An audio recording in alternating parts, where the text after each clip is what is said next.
Não sou nada. Nunca serei nada. Não posso querer ser nada. A parte disso, tenho em mim todos os sonhos do mundo. Janelas do meu quarto. Do meu quarto de milhões de mundos que ninguém sabe quem é. E se soubesse quem é, o que saberiam? Dais para o mistério de uma rua cruzada constantemente por gente. Para uma rua inacessível a todos os pensamentos. Real. Impossivelmente real. Certa. Desconhecidamente certa. Com o mistério das coisas por baixo das pedras e dos seres. Com a morte por umidade nas paredes e cabelos brancos nos homens. Com o destino a conduzir a carroça de tudo pela estrada de nada. Estou hoje vencido como se soubesse a verdade. Estou hoje lúcido como se estivesse para morrer. Não tivesse mais irmandade com as coisas. Senão uma despedida, tornando-se essa casa e este lado da rua a fileira de carruagem de um camboinho. E uma partida pitada dentro da minha cabeça. E uma sacudidela aos meus nervos e um ranger de ossos na ida. Estou hoje perplexo como quem pensou e achou que esqueceu. Estou hoje dividido entre a lealdade que devo à tabacaria do outro lado da rua, como coisa real por fora, e a sensação de que tudo é sonho, como coisa real por dentro. Falhei em tudo. Como não fiz propósito nenhum, talvez tudo fosse nada. A aprendizagem que me deram. Desci dela pela janela das traseiras da casa. Fui até o campo com grandes propósitos. Mas lá encontrei só ervas e árvores. E quando havia gente era igual a outra. Saio da janela, sento-me na cadeira. Em que hei de pensar? Que sei eu do que serei? Eu que não sei o que sou? Ser o que penso? Mas penso ser tanta coisa. E há tantos que pensam ser a mesma coisa que não pode haver tantos. Gênio, neste momento, 100.000 cérebros que concebem em sonhos gênios como eu.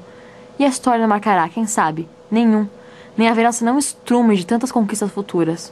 Não, não creio em mim. Em todos os manicômios há doidos malucos com tantas certezas.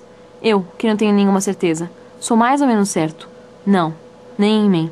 E quantas maçaradas e não maçaradas do mundo não estão nessa hora gênios para si mesmos sonhando? Quantas aspirações altas e nobres e lúcidas. Sim, verdadeiramente altas e nobres e lúcidas. E quem sabe realizáveis. Nunca verão a luz do sol real, nem acharão ouvidos de gente? O mundo é para quem nasce para conquistar, e não para quem sonha que pode conquistá-lo, ainda que tenha razão. Tenho sonhado, mas como Napoleão fez. Tenho apertado o peito hipotético, mais humanidades que Cristo. Tenho feito filosofias em segredo que nenhum Kant escreveu. Mas sou, e talvez serei sempre, o da maçarada, ainda que não more nela. Serei sempre o que não nasceu para isso. Serei sempre o que só tinha qualidades. Serei sempre o que esperou que lhe abrissem a porta ao pé de uma parede sem porta, e cantou a cantiga do infinito numa capoeira, e ouviu a voz de Deus num poço tapado. Crer em mim? Não, nem em nada. Derrame natureza sobre a cabeça ardente, o seu sol, a sua chuva, o vento que me acha o cabelo, e o resto que vinha se vier, ou tiver que vir, ou não venha. Escravos cardíacos das estrelas, conquistamos todo mundo antes de nos levantar da cama, mas acordamos e ele é opaco, levantamo-nos e ele é alheio. Saímos de casa e ele é a terra inteira, mas o sistema solar e a Via Láctea indefinido. Come chocolates, pequena, come chocolates. Olha que não há mais metafísica no mundo senão chocolates. Olha que as religiões todas não ensinam mais que a confeitaria. Come, pequena suja, come. Pudesse eu comer chocolates com a mesma verdade com que comes, mas eu penso, e ao tirar o papel de prata, que é folha de estanho, deito tudo para o chão, como eu tenho deitado na vida. Mas ao menos fica da amargura do que eu nunca serei a caligrafia rápida desses versos. Pórtico partido para o impossível, mas ao menos consagro a mim mesmo um desprezo sem lágrimas. Nobre ao menos o gesto largo que atiro a roupa suja que sou, sem sol, para o discurso das coisas, e fui em casa sem camisa. Tu, que consolas, que não existe por isso consolas, ou deusa grega concebida como estátua que fosse viva, ou patrícia romana, impossivelmente nobre e nefasta, ou princesa de trovadores, gentilíssima e colorida, ou marquesa do século XVIII, decotada e longínqua, ou cocote célebre do tempo dos nossos pais. Eu não sei o que é moderno, não consigo bem o que.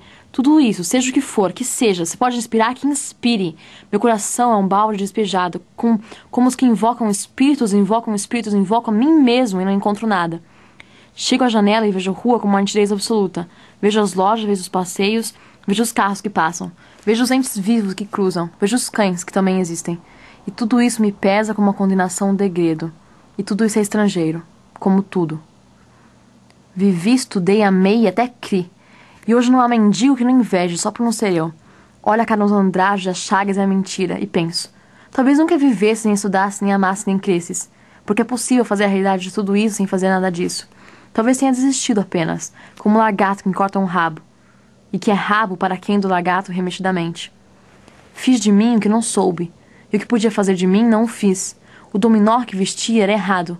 Conheceram-me logo porque não era e não desmenti. E perdi-me. Quando quis tirar a máscara, estava a pegar a cara. Quando a tirei e me vi no espelho, já tinha envelhecido. Estava bêbado. Já não sabia vestir o dominó que já não tinha tirado. Deitei fora a máscara e dormi no vestiário, como um cão tolerado pela gerência por ser inofensivo. E vou escrever essa história para provar que sou sublime. Essência musical dos meus versos inúteis.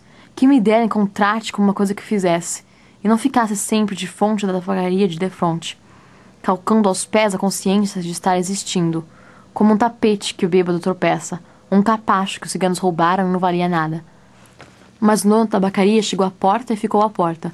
Olho com desconforto da cabeça mal voltada, e com desconforto da alma mal entendendo. Ele morrerá, e eu morrerei. Ele deixará a tabuleta, e eu deixarei versos. A certa altura morrerá a tabuleta também, e os versos também. Depois dessa altura morrerá a rua onde esteve a tabuleta, e a língua em que foram escritos os versos. Morrerá depois o planeta gigante que tudo isso se deu. E outros satélites, outros sistemas qualquer como coisa pungente, continuará fazendo coisas como versos e vivendo por baixo de coisas como tabuletas. Sempre uma coisa de fronte da outra. Sempre uma coisa tão inútil como a outra. Sempre o possível tão estúpido quanto o real. Sempre o mistério do fundo tão certo como o sono de mistério da superfície. Sempre isto, ou sempre outra coisa, ou nem uma coisa nem outra. Mas um homem entrou na tabacaria para comprar tabaco, e a realidade plausível cai de repente em cima de mim. Semi-ergo-me energético, convencido, humano, e vou tensionar a escrever este verso que digo o contrário. Acendo um cigarro ao pensar em escrevê-los, e saboreio no cigarro a libertação de todos os pensamentos. Sigo o fumo como uma rota própria, e gozo, num momento sensitivo e competente, a libertação de todas as especulações e a consciência de que a metafísica é uma consequência de estar mal disposto. Depois deito-me para trás da cadeira, e continuo fumando. E quanto o destino me conceder, que continuarei fumando. Se eu casasse com a filha da minha lavadeira, talvez fosse feliz. Visto isso, levanto-me da cadeira. Vou à janela. O homem saiu da tabacaria, metendo o troco na algibeira das calças? Ah, conheço-o, é o Esteves sem metafísica. O dono da tabacaria chegou à porta. Como por um instinto divino, Esteves voltou-se e viu-me. Assinou-me adeus. Gritei-lhe. Adeus, ó Esteves! E o universo reconstruiu-se-me sem ideal nem esperança. E o dono da tabacaria sorriu.